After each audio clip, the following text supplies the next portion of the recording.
Amigos y comunidad, sean bienvenidos a este video. Mi nombre es Salvador Vega y como cada semana tengo el gusto de ser el conductor de este espacio diseñado por el CEMELTI, el Colegio Mexicano de Licenciados en Traducción e Interpretación. Para esta charla tengo el gusto de estar con Luisa Fernanda Salazar Figueras, quien además de ser perita traductora autorizada por el Tribunal Superior de Justicia de la Ciudad de México, así como ante los órganos del Poder Judicial de la Federación para el Primer Circuito, también es miembro fundador del CEMELTI y también es presidenta de la Comisión de Designación de Peritos. Así que, Fernanda, en primer lugar, muchas gracias por el tiempo para estar compartiendo aquí con nosotros y con toda la comunidad el día de hoy de esta charla bastante interesante que tenemos. Gracias a ti, Salvador. Para mí es un gusto estar en este canal del colegio, que es el colegio de todos, y dirigirme a mis colegas, traductores e intérpretes a través de este espacio. Pues muchas gracias y pues para comenzar con esta charla es un tema bastante interesante del que tuvimos oportunidad de platicar un poco fuera de cámara también, que es el de, ya son 2 años desde que se instala, desde que se crea el CEMELTI, y cuáles han sido, me gustaría un poco comenzar por el final. ¿Cuáles han sido los aprendizajes, las reflexiones que han tenido desde la Comisión de Designación de Peritos en este periodo? Porque es un área pues muy particular a la que se dedica el colegio. Así es. La respuesta podría ser amplia. Habría que resumir en que en estos 2 años hemos hecho un diagnóstico, ¿no? Estado por estado de la República, de cómo es que se nombran peritos, cada Tribunal Superior de Justicia de cada estado, cómo los nombra, qué estándares tiene.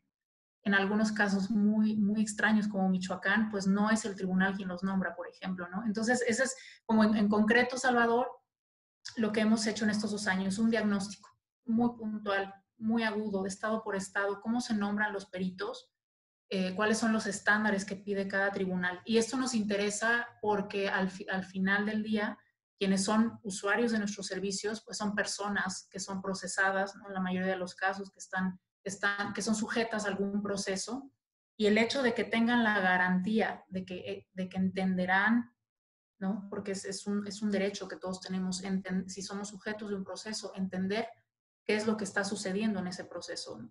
Y para eso se necesita que el traductor o el intérprete que te asiste pues tenga una formación específica muy completa, muy sólida.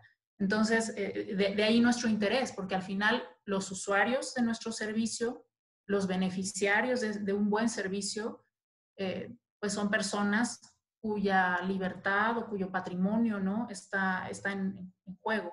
Por supuesto que son personas que de por sí están en una situación compleja al nivel legal, y que como en videos anteriores hemos platicado, es importantísimo y casi indispensable tener esta conciencia de lo que implica ser un traductor profesional. Pero acá, desde el área que tú diriges en el colegio, es muy importante este diagnóstico desde mi punto de vista, porque justamente no se tenía mapeado cómo era el funcionamiento correcto de la designación de un perito en algún estado particular, en algún estado de la República, que a final de cuentas puede incidir en los resultados pues en materia legal. Así es. Puede incidir y de hecho incide, ¿no? Y a través de estos 2 años también hemos recogido experiencias de colegas, de peritos, experiencias de usuarios, y pues estas experiencias, muchas veces buenas, a veces no tanto, son también lo que nos han hecho valorar la importancia de que hagamos saber a las autoridades, que las concienticemos, que los sensibilicemos, la importancia de que los peritos en traducción, en interpretación que nombran y que autorizan tengan una formación sólida.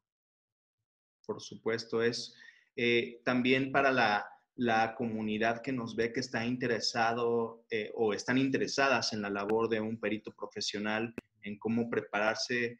Hemos discutido en estos videos pasados sobre cómo se necesita ser traductor profesional desde una licenciatura, desde nivel académico, una preparación continua, pero digamos, ya para saltar al área de lo que es ser perito local o perito federal, ¿cuáles serían los primeros pasos y cómo el CEMELTI está articulado ya en estos 2 años para dar seguimiento y atención a las personas interesadas en involucrarse en esta área? Gracias por esa pregunta que es muy, muy pertinente. Pues una vez que que tienes la formación de una licenciatura, sea en traducción o en interpretación, y que como lo hemos dicho de forma muy reiterada en este espacio, la formación de la licenciatura, la formación universitaria, además de darte conocimientos básicos sobre cómo funciona la comunicación, sobre cuáles son los elementos de la comunicación, cuáles son los elementos de una comunicación en la que intervienen, pues, un receptor y un emisor de culturas diferentes y por tanto tenemos que hacer labores también de mediación cultural. Una vez que tenemos esos conocimientos básicos, una vez que la licenciatura nos deja un deber, un saber ser, un deber ser, ¿no? Ciertos parámetros éticos de cómo actuar como licenciado en traducción o en interpretación, pues empieza, apenas ahí justo, empieza el camino de la especialización.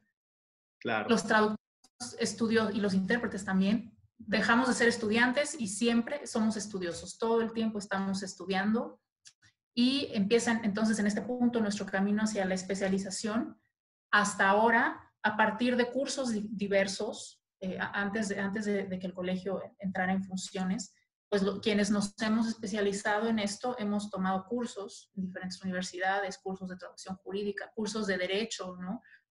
Tengo muchísimos colegas que son licenciados en traducción y que luego hicieron una segunda licenciatura en derecho para poder actuar de forma correcta como peritos en traducción o en interpretación. Y este camino de especialización es diverso, ¿no? Nos lleva por diferentes rutas más o menos homologadas, pero yo te puedo decir que en mi experiencia, en mi caso personal, fueron 10 años, ¿no? Adicionales de estudio a la licenciatura, los que me formaron. Y en estos que estudias, pues cómo funciona funciona un proceso judicial en México, eso es lo básico. Sí. Luego, los peritos intervenimos en otras cuestiones administrativas, como por ejemplo, traducción. Presentamos traducciones ante COFEPRIS, que ahora es de suma relevancia en estos tiempos de la pandemia, ¿no? El poder traducir protocolos médicos, ensayos clínicos, etcétera. En estos últimos meses para nosotros ha sido vital poder hacerlo bien y poder hacerlo rápido, porque en eso ha derivado pues, la capacidad de la autoridad, de la propia autoridad, pues de ir liberando medicamentos, insumos médicos que se han importado. Entonces, fíjate cómo va nuestra especialización, todo el tiempo tiene que ir ampliándose, ¿no? No nada más es lo judicial, que es lo toral, pero también es lo médico. Exactamente, es como este amalgama de muchas áreas muy especializadas las que compone como, por así decirlo, el ADN de un perito profesional en el país, pero que también te quiero preguntar algo que estábamos platicando al principio, que es quizás los baches en este proceso de identificar, de hacer un diagnóstico de lo que falta. Por supuesto que me imagino que se han encontrado con malas prácticas, con baches, con errores. ¿Cuáles son algunos de ellos, de los más preocupantes que ves desde tu apreciación como presidenta de esta comisión? Claro. También es una pregunta que agradezco muchísimo, ¿no? Tocar el tema es muy importante para mí. Malas prácticas, mira, nuestro nombramiento deriva, quisiera empezar por ahí, somos peritos auxiliares de la Administración de Justicia. Pero al ser la única figura en el país similar, ¿no? O que implica que una autoridad autoriza, valga la redundancia, a un traductor para certificar o dar o declarar que una traducción es fiel, nuestra labor como peritos también ha incidido o ha redundado en que terminamos y damos servicio a particulares, ¿no? Particulares que, por ejemplo, necesitan que un contrato esté sellado y firmado por un perito traductor, aunque ese contrato nunca termina en una vía judicial, nunca es revisado por un juez, simplemente como un requisito administrativo tener una versión en inglés y una versión en español de un documento. Entonces, de esta situación se deriva una práctica que hemos denunciado, de la cual hemos hablado abiertamente ante la asamblea del colegio, ¿no? Que es nuestra autoridad máxima, que es la práctica, por ejemplo, de vender hojas firmadas en blanco, ¿no? Hojas firmadas y selladas en blanco. Hay peritos que venden las hojas, pues así, a destajo. Sí, Y nunca dan fe, o sea, nunca tienen contacto con el documento que están certificando, ¿no? Entonces ahí hay una falsedad grave, porque la certificación siempre dice que el traductor da fe de que una traducción o que una versión en la lengua B es fiel con respecto a su original. Y como esas hojas en blanco ruedan por ahí, en realidad nunca dio fe el perito de eso, ¿no? Entonces, eso para empezar, esa es la práctica más grave. claro. De ahí, pues ya en cuestiones judiciales, en cuestiones de actuación judicial, sobre todo en el sureste, hemos recogido experiencias de peritos, en este caso en lenguas indígenas, que nos narran que a veces se les hace firmar que acudieron a una audiencia y que asistieron a algún indiciado, y no fue así, nunca fue así. También hemos recogido experiencias de peritos a los que los tribunales de los estados los mandan llamar para rendir algún dictamen o presentar alguna traducción, y nunca se les paga, ¿no? Nunca les pagan honorarios. Entonces, bueno, ahí tienes como una gama muy amplia de prácticas indebidas que el colegio ha denunciado, y pues que iremos atacando poco a poco. Por supuesto, y que es algo de lo que es quizás mi siguiente pregunta también para ir perfilando el fin de esta conversación, que es hacia dónde se dirige, sabiéndolo, ya teniendo el diagnóstico en estos 2 años, en este periodo, cuáles son algunas de las estrategias que se están planeando desde el Colegio Mexicano de Licenciados en Traducción e Interpretación para combatir o para denunciar estas prácticas, o para proponer mejores y menos graves, por supuesto. Lo primero, Salvador, siempre hemos pensado es que la principal estrategia para prevenir estas prácticas, la principal, es la información. La mayoría de estas cuestiones que recogemos, ¿no?, que te narro, surgen en realidad a partir de la ignorancia, ¿no? A partir de la ignorancia de las autoridades de que existe una formación específica para ejercer esta labor o estos nombramientos, a partir de la ignorancia de los usuarios, ¿no? También, que quizá piensan que con que una persona sea bilingüe es suficiente para garantizar que la comunicación sea fiel, ¿no? Claro. Y lo que se necesita. Entonces, lo primero que hemos hecho desde el colegio, pero concretamente a partir de esta comisión, es tocar la puerta de las autoridades, ¿no? Despacho por despacho, en la medida en que hemos podido. Nos hemos acercado al Tribunal Superior de Justicia de la Ciudad de México, nos hemos acercado al Consejo de la Judicatura Federal, hemos hablado con quienes están a cargo de la designación de peritos para empezar por eso, o sea, por explicarles el alcance de la profesionalización en el campo de la traducción y de la interpretación, para explicarles lo que implica un servicio profesional de traducción y de interpretación en general, de mediación lingüística, los derechos lingüísticos de las personas, ¿no? Entonces, hemos acudido también a autoridades administrativas, ante el SAT, para lo mismo, para explicarles todo esto. Y bueno, hemos recibido muy buenos comentarios. El surgimiento del colegio, pues lo han recibido como una muy buena noticia, porque también ellos, desde su perspectiva, notan ciertas debilidades y tienen dificultades cuando recurren a servicios de traducción e interpretación. Entonces ahí el surgimiento del colegio ha hecho como que ha llenado un vacío que las autoridades, muchas autoridades nos expresaron también.